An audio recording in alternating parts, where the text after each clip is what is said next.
자, 크리스마스가 한 달 남았습니다. 김혜리 기자님 어서 오세요. 안녕하세요. 네.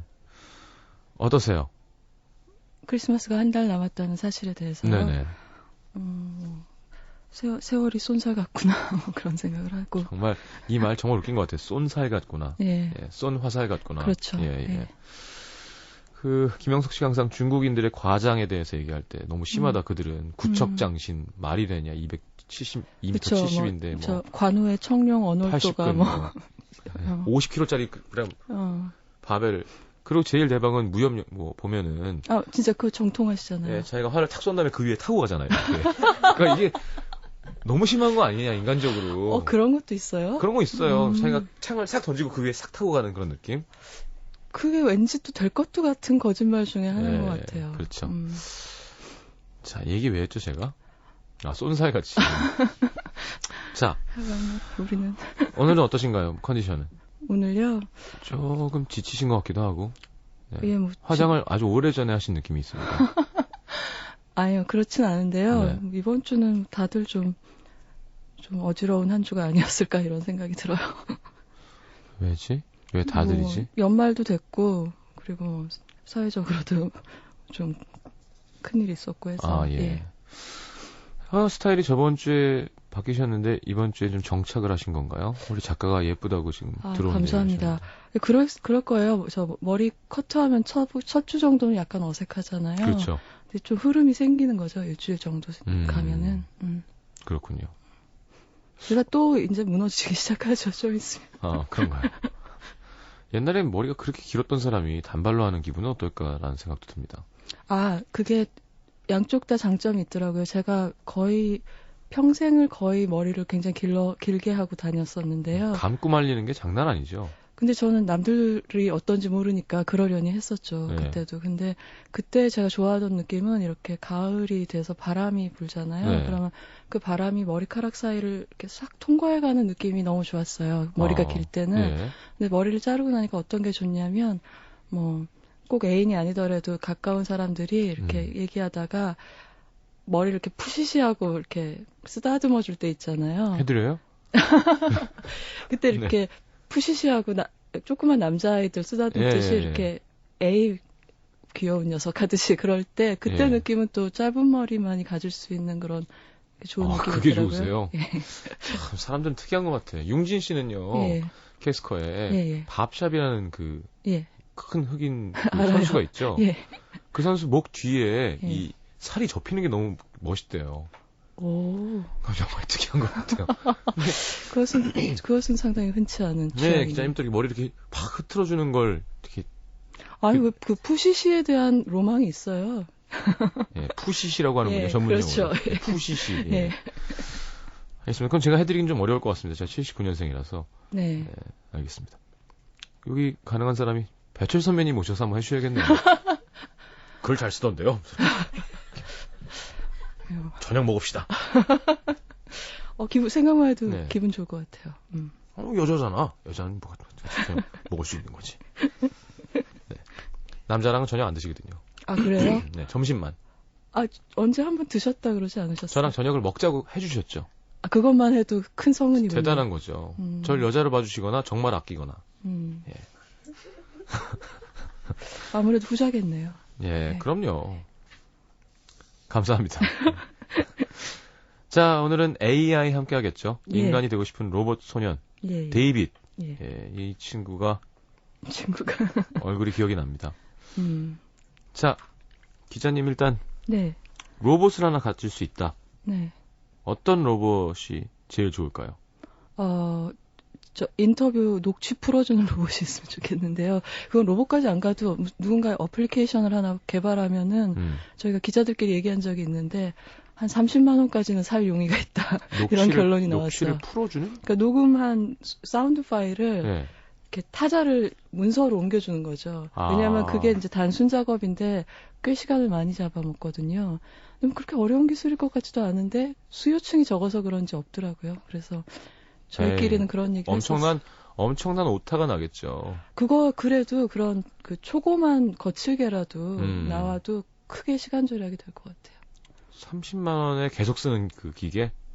그러니까 저희가 이제 비싸다. 얼마까지 살래 이런 얘기를 모여서 하다가 마감하면서 30만 원까지는 할 수 있어 막 그런 얘기가 나왔었어. 12만 원 정도면 우리 장 작가가 타자가 빠릅니다. 그래서 예, 원고 많이 없을 때 이 친구도 바쁠 때가 있잖아요. 12만 원으로 평생 그럴 순 없죠. 아니 회당이죠 무슨. 그러니까 어플이 난 거죠. 그건 한번 사면 계속 쓸 수 있죠. 날로듯이 12만 원에 평생 지금. 그래도 우리 메인 작가인데. 아유 제가 칠게요. 제가 그냥. 알겠습니다. 왜 한 거지? 저는 어떤 로봇이 있으면 좋을까? 저는 옆에 있어줄 로봇이 있으면 좋겠어요. 그러니까 이렇게 강아지 마냥. 그러니까 여기 데이빗이면 딱 되겠네요. 잘 때도 이렇게 안고 잘 수 있는. 근데 쇠 냄새 안 나고 이런 소리 안 나는데 이렇게 그냥. 네. 그런 건 아마 좋은 촉감의 인형들이 나와 있을 수도 있어요. 시중에 이미. 그게 효과가 없더라고요. 저도 뭐 여러 가지가 있어요. 팔긴 원숭이도 있고 뭐. 맞다. 저 죽부인 같은 거. 여름에는. 예. 근데 걔는 좀 감정이 없더라고요. 계속 쏟아주기도 좀 힘든 거 있잖아요. 나한테 좀 리액션이 있는? 그죠? 제가 지금 하고 싶어서 약간 이렇게 생각하고 있는 영화 중에 공기인형이라는 영화가 있거든요. 그 영화 얘기할 때 또 이 주제로 한참 얘기할 수 있을 것 같아요. 알겠습니다. 자, 그리하여 크리스마스 때는 어떻게 하실 건가요? 크리스마스 때는 항상 별일이 없어요. 왜냐면 그날은 약속을 만나자고 얘기가 참 애매하잖아요. 그러니까 딴 날 같으면은 그러니까 제 친구가 없는 것도 아니고 가까운 사람이 없는 것도 아닌데 그날만큼은 왠지 나보다 더 중요한 약속이 다들 있을 것이다. 프라이어리티들이 있을 것 같은 거예요. 그렇기 때문에 이제 섣불리 그날 볼래라고는 말을 못하는 거죠. 왜냐면 거절당할까봐. 그래서 그냥 늘 보는 편한 친구가 있어요. 그래서 뭐 그 친구랑 뭐 It's a Wonderful Life 같은 영화 틀어놓고 뭐 그렇게 집안에서 보내지 않을까 싶은데요. 정말 미저러블한 라이프네요. 왜요? 괜찮아요. 봐봐, 지금 완벽하게 괜찮아요가 안 나오고 있습니다. 지금. 더 이상 제가 뭘 어떻게? 혹시 이마에 흐르는 게 피인가요 지금? 피눈물. 자, 여기 혹시 그냥 이렇게 시끄럽고 정말 이렇게 가볍고 의미 없는 시간 보내고 싶으시다면 저희 라디오 팀을 이용해 주세요. 각자 아마 집에서 원더풀 라이프 같은 걸 보고 있을 거예요. 저도 뭐 어떻게 대본 다를 것 같지는 않습니다. 콘서트 하실 거 아닌가요? 공연 준비하겠죠. 그때는 지방 공연? 크리스마스요? 공연하고 있겠네요. 그러니까 음악 하시는 분들은 크리스마스의 일정이란 게 매년 공연이더라고요. 보니까 다른 사람의 행복한 크리스마스를 위해서. 작년엔 쉬었는데요. 예, 뭐 했어요? 뭐 했지? 공연이나 할 걸 그랬다 그런 생각하고 있었죠. 네. 자, 첫 번째 노래는 에디 히긴스 트리오, 고인이 된 에디 히긴스군요. 칙 투 칙. 왜인가요? 이 AI의 사운드 트랙은 노래가 거의 없어요. 전부 그 존 윌리엄스의 스코어로 돼 있는데 이제 그 중에 잠깐 극중 음악으로 흘러나오는 그러니까 주드로가 지골로 로봇으로 나오거든요. 여자들의 어떤 그런 욕구를 만족시켜주는. 근데 분위기 형성을 위해서 이렇게 블루투스 하듯이 고개를 꺾으면 음악이 나오는데 그때 이 칙투칙이 나왔던 것 같아요. 그러네요. 그러고 보니까 자, 그럼 에디 히긴스 트리오 버전으로 칙투칙 듣겠습니다.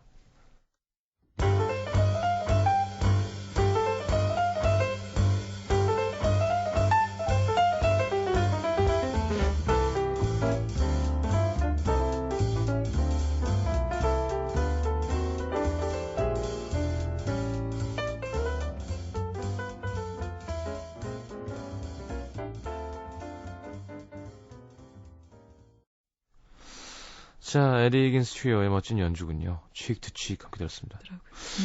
자, 일단 줄거리 전에 약간 해주시고 싶은 얘기가 있다고요? 일단 이제 오늘 우리가 다룰 캐릭터가 인간이 되고 싶어하는 비인간의 이야기잖아요. 근데 이게 이제 데이빗이 물론 처음은 아니고 옛날부터 이런 캐릭터들이 있죠. 프랑켄슈타인이 이제 고전적인 형태라고 할 수 있고요. 뭔가 좀 우울한 기억.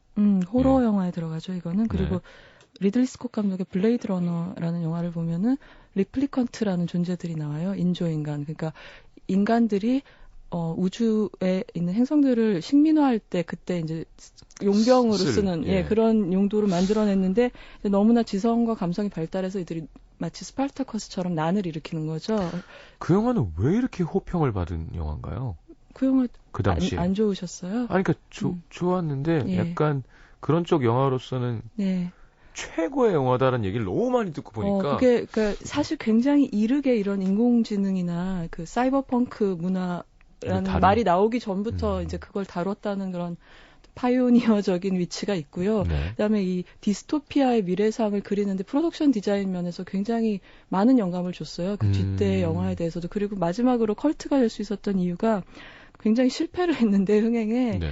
실패를 했는데 이 플롯에 대해서 굉장히 설왕설래가 많았어요. 그래서 저 누구죠? 그 인디아나 해리슨 포드. 예, 해리슨 포드가 리플리컨트냐 아니냐 인간이냐 뭐 이런. 그러니까 제가 볼 때 컬트가 되려면 약간의 그런 논란의 여지가 있어서 사람들이 계속 그 영화에 대해서 얘기를 하게 만들어야 돼요. 그래서 뭐 그런 삼박자를 고루 갖춰가지고 이제 명작이 됐고 나중에 감독판도 따로 나오고 뭐 그래서 SF 팬들한테는 굉장히 경전 같은 영화죠. 그러네요. 제가 어떤 그 프로그램 모니터 같은 SNS 글을 봤는데 김일희 기자님 코너가 너무 좋대요. 갑자기 그 얘기. 네, 그러면서 성시경이 엄하게 끼어드는 게 너무 꼴보기 싫다는 거예요. 그것만 빼고는 너무 좋대. 그래갖고 아니 내 프로그램인데 그럼 어떻게 해야 되지? 저는 지식이 아니에요. 아주 얕고요. 이렇게 자꾸 끼어들어서 좀 재밌게 해야 되는 역할이 있는데. 그건 그 들으시는 분들이 오해고요. 제 생각에는 모든 게 궁합인 것 같아요. 그러니까 제가 만약에 다른 분하고 하면은, 네. 그러니까 사람들은 A랑 B가 있으면은 그냥 B가 C랑 만나도 B일 거라고 생각하지만 그게 아니거든요. 네. 서로에게 흘러들면서 만들어진 결과물이 지금의 우리 코너에 이렇게 서로의 캐릭터이기 때문에. 마음씨도 들으셨죠? 마음씨도 착하셔라. 아니, 그건 정말 사실이에요. 같이 일해보면 아시잖아요. 그래요. 블레이드 러너 얘기까지 했네요. 예, 그리고 바이센테니얼 맨이라고 이제 로빈 윌리엄스가 그러네요. 이제 로봇으로 나와서 그 주인집 아가씨를 사랑하게 돼서 인간이 꼭 되고 싶어 하는 얘기가 있었어요. 다 봤네, 그래도. 그럼 많이 보셨네요. 근데 이 AI 같은 경우에는 이 프로젝트의 특징은 처음에 왜 우리 그 영화 평단에서 많이 기대를 했었냐면 그 죽은 거장인 스탠리 큐브릭이 원안을 만들었고 그것을 살아있는 동안 스티븐 스필버그가 이걸 연출하는데 최적격자라고 찜을 해서 큐브릭이 그래서 두 사람이 협업처럼 만들어낸 영화였어. 그러니까 얼마나 기대가 컸겠어요. 근데 저는 이 영화에 대한 이 배경 때문에 기대가 원래 있다가 최초로 시사회에 가서 이 영화의 티저 트레일러를 보고서 너무나 깊은 인상을 받았어요. 지금까지도 제가 본 티저 트레일러 중에 AI만큼 인상적이었던 게 없었던 정도인데요. 뭐냐면 그 카피가 뭐였냐면 His love is real, but he isn't 였어요. But he is not. 그러니까 His love is real, but he is not. 그러니까 그 아이의 사랑은 진짜였지만 그는 진짜가 그 아이는 진짜가 아니었다 이런 거였는데 그 한마디가 그 데이빗이 이렇게 눈을 살며시 뜨는 장면하고 클로즈업하고 같이 나왔었는데 그것만으로도 이렇게 눈물이 울컥하는 그런 거 있잖아요. 그래서 저는 이걸 누가 만드셨는지 정말 카피가 훌륭한 분이라고 생각을 했고요. 그래서 일단 이 얘기를 간단히 말씀드릴까요? 이제 줄거리 얘기해 주실 건가요? 예. 노래 들을까요? 아니요.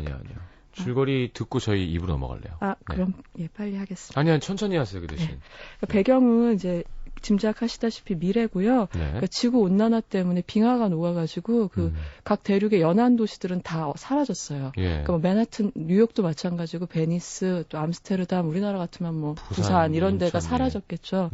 근데 그리고 자원도 고갈이 됐기 때문에 인류는 어떻게 연명을 하고 있냐면 산화 통제를 하고 자원을 안 소모하고 여러 가지 노동을 할 수 있는 로봇을 이제 많이 개발하게 된 거예요.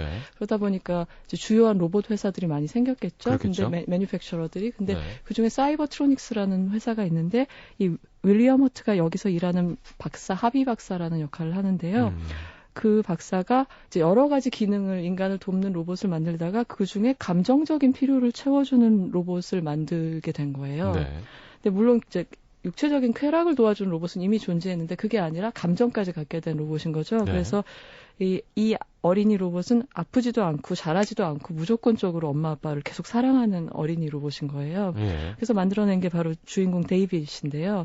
이 데이빗은 이 박사가 일찍이 아들을 잃었는데 그 아들의 모습을 그대로 본따서 만들어낸 거죠.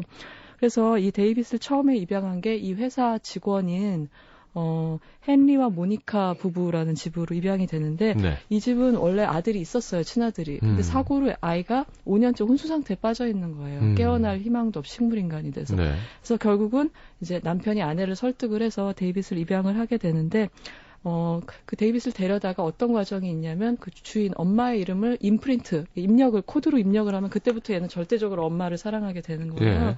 그래서 그렇게 하고 나서 데이빗과 모니카와 헨리가 이렇게 3인 가족을 이뤄서 살아가고 있는데 어느 날 갑자기 애가 깨어난 거예요. 예. 친아들이 깨어난 거예요. 띠로리. 예. 네. 그런데 이런 게 싫다는 거겠죠. 나 소심해가지고. 에이. 근데 그게 그러니까 어떤 상황이냐면 마치 애완견만 키우던 집에 진짜 아기가 태어나면 갑자기 개털이 아이한테 해롭다고 개를 버리는 그런 그러니까요. 마음 아픈 경우가 있잖아요. 그럼 그거랑 아주 유사한 상황이 벌어지는 거예요. 근데 또 코마에서 깨어난 친아들인 마틴이라는 아이가 또 데이빗을 질투를 하면서 집안에 사고가 연발하게 되는 거죠. 예를 들어서 엄마 머리카락을 잘라오면은 엄마가 널 사랑할 거야라는 말을 하니까 데이빗은 단순하잖아요. 로봇이니까. 그러니까 밤에 가위를 들고 잠자는 엄마 머리를 자르려다가 번쩍 눈이 뜬 부모한테 애가 되게 굉장히 위험하다는 인상을 주게 되기도 하고 그다음에 수영장. 그렇지. 그러니까 그 동네 애들이 와서 얘를 막 놀리니까 마틴 뒤로 숨어서 날 지켜줘 하고 형제라고 생각을 하니까 그러다가 풀장에 빠지는데 걔를 꼭 끌어안은 채로 빠지는 거예요. 그러니까 마틴은 사람이니까 익사할 위기에 처하고 막 어른들이 달려와서 마틴만 뜯어내서 건져내고 얘는 물 밑에 가라앉아 있는 거죠. 가만히. 근데 얘가 눈을 못 감아요. 그 장면이 너무 가슴이 아픈 게 뭐냐면 그 눈을 이렇게 커다랗게 뜬 채로 아무도 자기를 건져주지 않는데 수영장 바닥에서 이렇게 올려다보고 있는 시점샷이 있죠. 그 장면이 너무 가슴이 아파. 근데 이런 사고들이 연발을 하니까 어쩔 수 없이 그 엄마도 이미 정이 들긴 했지만 이 아이를 숲에 마치 헨젤과 그레텔처럼 그 사이버트로닉사 근처에 버리러 가게 되는 거예요. 그 버리면 사실 그 회사에서 와서 수거를 해가고 얘를 파기하게 되죠. 왜냐하면 이 로봇은 특이하게도 주인을 바꿀 수가 없어요. 절대적인 사랑으로 프로그래밍이 돼 있기 때문에. 그래서 얘를 데리고 그 곰인형, 테디라고 하는 말하는 곰인형하고 데이빗을 데리고 숲에 버리는데 그 장면이 또 진짜 얘가 막 울면서 매달리죠. 그러니까 엄마 진짜가 아니라서 미안해요. 엄마가 한 번만 용서해주면 엄마한테는 진짜가 되도록 노력할게요. 그러니까 연기 너무 잘했었어요. 그러니까 그게 진짜 이제 사람들이 울리는 영화면 대표적으로 디즈니의 밤비를 생각하거든요. 근데 그 밤비를 넘어서는 가슴이 찢어지는 장면이었죠. 근데 마지막 순간에 모니카가 엄마가 얘를 아예 버리지 못하고 저 회사 쪽으로 말고 딴 쪽으로 도망가라 그러면서 아이한테 돈을 쥐어주는 거예요. 어쨌든 살아나라고 정이 있어서. 근데 그게 더 좋은 선택이었는지 아니었는지는. 그렇죠. 그러면서 이제 혼자의 여정이 시작되는데 그거를 여러분 잠깐 기다리시면 저희가 2부에 와서 바로 이어드리겠습니다. 잠시만요. MBC FM for you. 자, 영화 사람을 만나다 AI 함께하고 있습니다. AI의 데이빗 지금 그래요. 엄마가 돈을 쥐어주면서 아무한테도 이 돈을 보여주지 마라. 사이버트로닉스 말고 반대쪽으로 도망가라. 그래서 이제 가게 되는데 이 데이빗은 그 여행의 목표가 있어요. 뭐냐면 엄마가 자기를 잘 돌봐줬을 때 읽어줬던 피노키오라는 동화가 있는 거죠. 사실은 이제 친아들한테 읽어주는 걸 옆 침대에서 들었었죠. 근데 그 피노키오 여러분 아시겠지만 목각 인형 소년이 진짜 인간이 되는 얘기예요. 그렇죠. 푸른 요정의 마법의 도움을 받아서 얘는 그거를 이야기라고 생각을 안 하고 철석같이 믿는 거예요. 그래서 내가 진짜 리얼해지면 내가 진짜 아이가 되면 엄마도 나를 다시 사랑해주고 다시 같이 살 수 있을 거야라는 생각을 하고 어딘가에 있을 블루 페어리를 찾아서 가는 거죠. 이제 그러다가 누구를 만나냐면 아까 잠깐 나왔던 지골로 로봇 주드로를 만나게 되죠.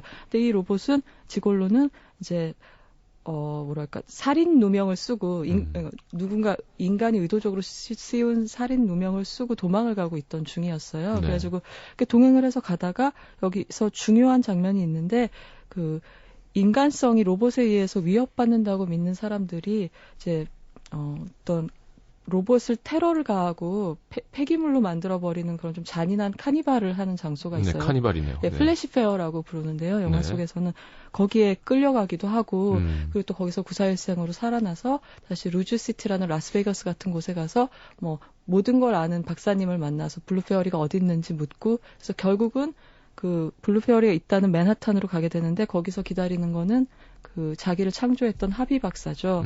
그 하비 박사의 연구실에서 데이빗은 자기가 굳게 믿어왔던 나는 유일하고 나는 유니크하다라는 것을 송두리째 뒤엎는 줄줄이 걸려있는 수많은 데이빗을 보게 되죠. 그리고서 좌절하고 그 이미 수몰돼 있는 그 맨하탄의 깊은 물 속으로 몸을 던지게 돼요. 그리고 그 다음에는 이 영화의 에필로그가 따라 나오게 되는데 그 에필로그는 여러분 직접 보시는 게 더 좋을 것 같아요. 그렇군요. 야, 줄거리까지 함께 들었습니다. 그리고는 바로 이어질 노래는 그렇죠. 이분이 안 나올 수가 없습니다. 그 데이빗이 지금 물 속에 몸을 던졌다고 했잖아요. 네. 근데 그 물 밑에 가라앉았을 때 그 유원지 같은 데서 아마 떨어져 나온 동상 같은데 진짜 푸른 요정 동상하고 우연히 눈이 마주치게 되는 거예요. 그래서 그 밑에서 정말 끊임없이 기도를 하고 또 하거든요. 나를 사람으로 만들어주세요, 만들어주세요 하고.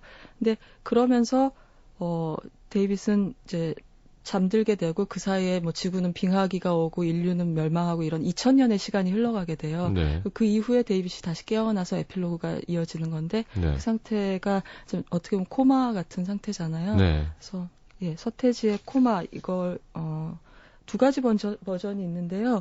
예, 네이처라는 리믹스하고 좀 다르고 다른 방식으로 만들어진 두 번째 트랙으로 골랐습니다. 알겠습니다. 자, 그럼 다른 이유는 하나도 없고 그냥 서태지의 코마를 트고 싶어서. 그러니까 사실 나 이 얘기를 하면서 정말 갖다 붙이시느라 고생하십니다라는 표정을 읽었어요. 듣고 돌아옵니다.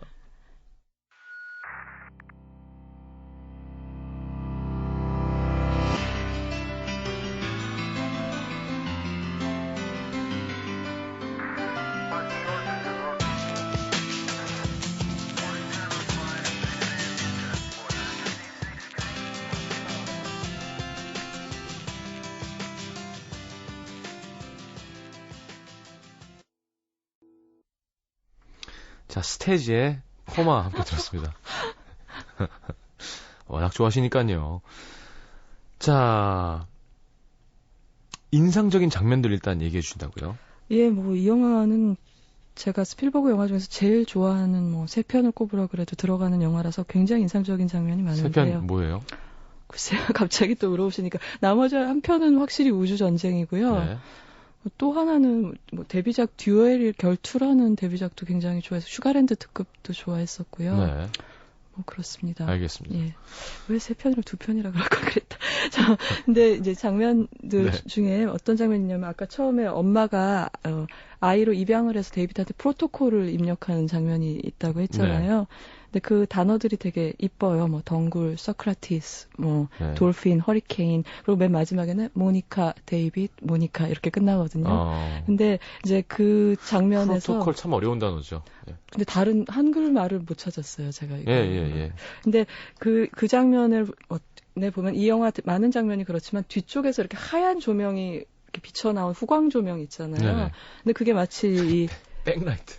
백라이트라고 하나요? 그러니까 예. 공연에서 왜 그렇게 얘기해요. 그럼 이제 실루엣이 이렇게 굉장히 뭔가 신비로운 느낌이 나면서 특히 성시경 씨처럼 이렇게 키가 훤칠한 뮤지션들은 굉장히 멋있어 보이잖아요. 그렇게 해놓으면. 거인 같아 보일 수 있죠.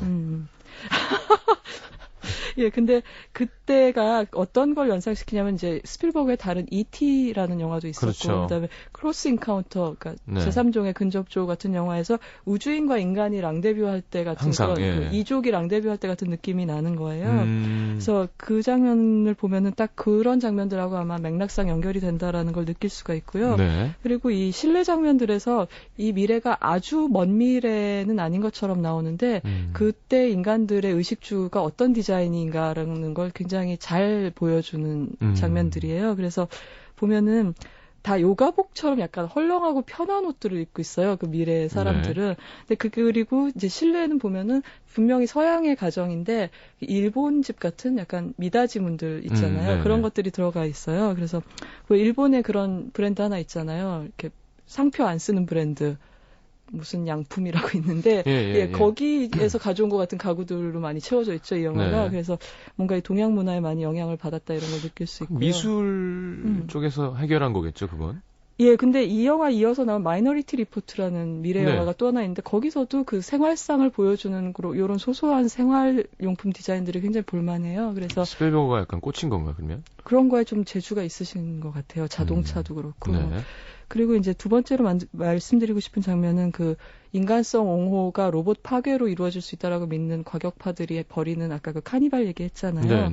근데 거기서 이제 뭐 로봇들을 하나씩 끌어다가 마치 콜로세움에서 예전에 로마 제국에서 기독교도를 박해하듯이 막 염산도 끼얹고 막 대포에 넣고 쏘아가지고 프로펠러 사이로 통과시키고 너무 잔인한 그런 일들이 벌어지는 거거든요. 네. 근데 이제 이 흥행사가 감옥에서 데이빗을 보고 놀란 거예요. 너무 인간의 아이처럼 생겨서 처음엔 휴먼인가 하고 이렇게 검사도 해보고 그래요. 근데 로봇이야. 근데 얘를 끌어다 놓고서 어떤 본보기로 쓰려고 그러냐면, 자, 여러분 보십시오. 이런 정밀한 자귀에 속지 마십시오.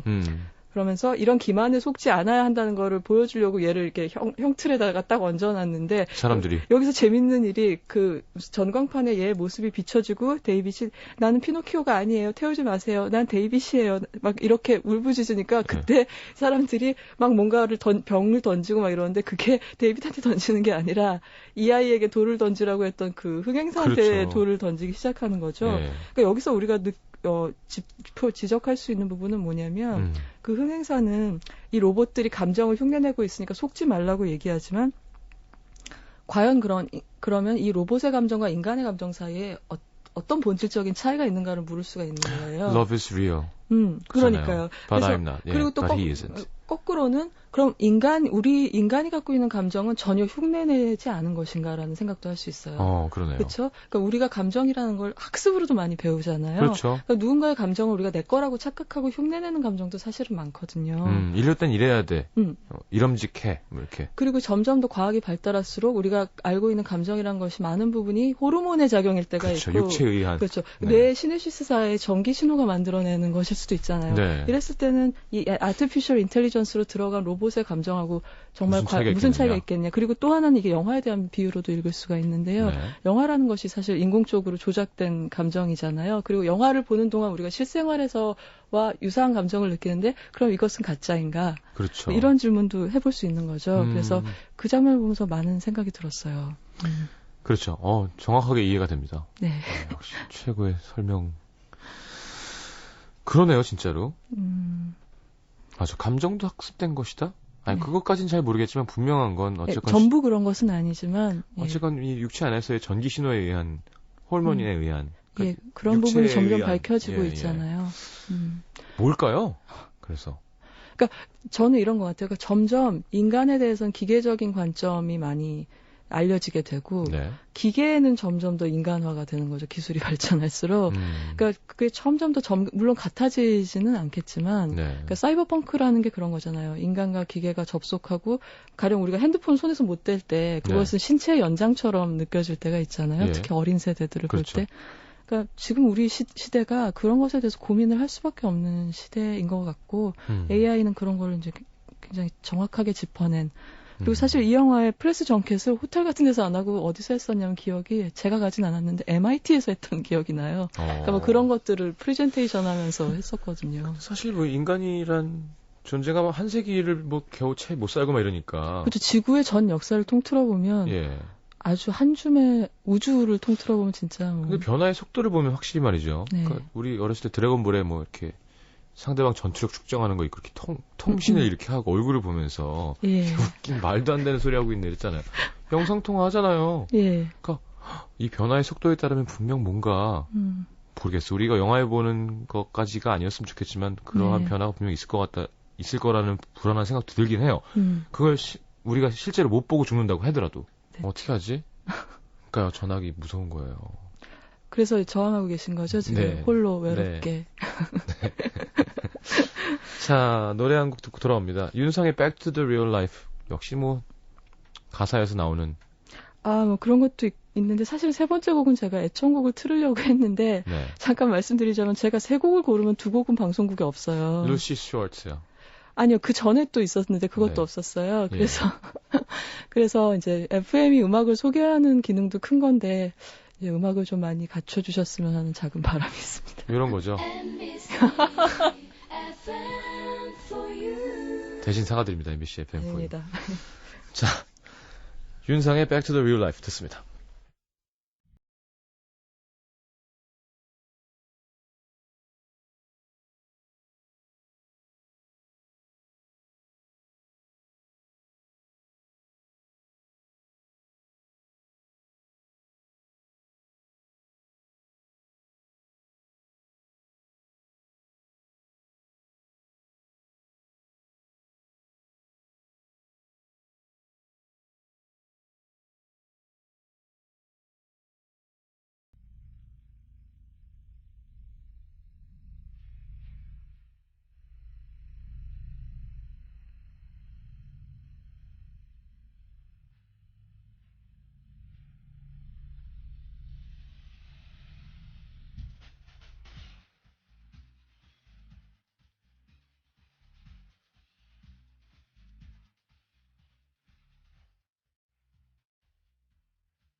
자, 윤상의 Back to the Real Life 함께 들었습니다. 네. 데이빗 캐릭터 설명해 주셔야죠.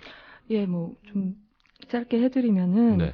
사실 데이빗의 사랑은 인간의 사랑이 아니라 오히려 이게 인간적인 게 아니라 초인간적 혹은 비인간적인 사랑이 아닌가 싶어요. 왜냐하면 사람의 사랑이 이렇게 100%이기가 어렵잖아요. 그렇죠. 처음에 7개 프로토콜 입력할 때 주의사항이 뭐냐면 설명서에 바꿀 수 없으니 확신하기 전에 입력하지 말라 그러거든요. 그때 이제 모니카가 뭐라 그러냐면 이런 바보 같은 얘기가 확신을 어떻게 해 이렇게 얘기를 하거든요. 네. 그러니까 예를 들어서 인간도 자기 자식한테도 자기의 감정이 변하지 않을 거라고 확신할 수는 없잖아요. 사실은. 근데 그런 상태에서 얘가 하는 사랑이라는 건 사실 인간이라기보다는 변하지 않기 때문에 훨씬 더 절대적이고 비인간적인 사랑을 한다고 해석할 수도 있을 것 같고요. 네. 또 한 가지 이 데이빗이라는 캐릭터가 우리한테 생각하도록 일깨워주는 거는 그러니까 앞으로 우리의 세계는 로봇하고도 공존할 방법을 생각해야 된다는 거죠. 왜냐하면 처음에 예전에는 성차별이 있었잖아요. 네. 여자를 남자랑 동등한 인간으로 생각을 안 했지만 그게 없어졌고 인종차별이 당연하다가 그것이 당연하지 않아졌고 그러다가 이제 동물 보호운동 같은 게 생기면서 동물도 인간과 같은 생존권이 있고 지구는 인간이 잠깐 빌려온 것이다 라는 의식이 넓게 퍼졌잖아요. 근데 앞으로 이렇게 점점 더 아까 말씀드린 것처럼 기계의 진화와 인간에 대한 연구가 다 계속이 되면 그 로봇에 대해서도 그러니까 예를 들어서 신이 인간을 창조했듯이 인간도 필요에 의해서 로봇을 창조했다면 신이 인간에 대한 책임을 갖듯이 인간도 로봇에 대한 책임과 어느 정도 윤리를 당연히 갖고 있어야 되는 게 아닌가라는 물음이 제기될 수 있다는 거죠. 근데 신은 인간을 책임지지 않잖아요. 글쎄요. 그러니까 아까도 지금 그 얘기를 하려고 했는데 어쨌건 인종차별이나 성차별이나 그건 신이 만드신 피조물인데 로봇은 인간이 자기 필요에 의해서 만든 거니까. 그러니까 사실 그 문턱은 상당히 넘기 힘들 거라는 생각은 해요. 근데 이 부분에서 제가 생각나는 다른 영화는 월리라는 애니메이션이 있었거든요. 네. 근데 그 영화의 마지막 엔딩 크레딧은 뭘로 돼 있냐면 인간하고 월리 로봇하고 이제 같이 이렇게 농사도 짓고 살아가는 거를 이제 우리가 잘 아는 뭐 고호라든가 모네라든가 이런 사람들의 화풍으로 껴서, 예. 그리고 뭐 선사시대 이집트 화풍으로 그린 것들의 엔딩 크레딧이 음악도 좋고 얘기도 좋고. 자, 다음 주에는 부산 가셔서 저희 방송 못 해주신다고요? 예, 그렇죠. 예, 그렇죠. 네, 무슨 일로? 예, 영화의 전당이라는 곳이 개관을 했는데요. 부산에서 그 부산영화제 전용관이라고 흔히 알고 계신. 그래서 개관 행사로 영화를 5편씩 영화인들이 추천을 하고 그중에 한 편을 보고 나서 관객과의 대화를 하는 프로그램이 있어요. 네. 저는 영화인은 아니지만 가게 돼서요. 그날 부득이 자리를 비우게 됐습니다. 영화인이라고 해도 되지 않나요? 아니죠. 제가 무슨 저는 그냥 잡지인. 알겠습니다. 자, 잡지인 김혜리 기자님 보내드리면서 자, 저는 광고 듣고 디어 클라우드의 현실 5분 전 김혜슬 씨의 신청곡 듣고 3부에 다시 옵니다. 오늘도 감사합니다. 감사합니다. 네.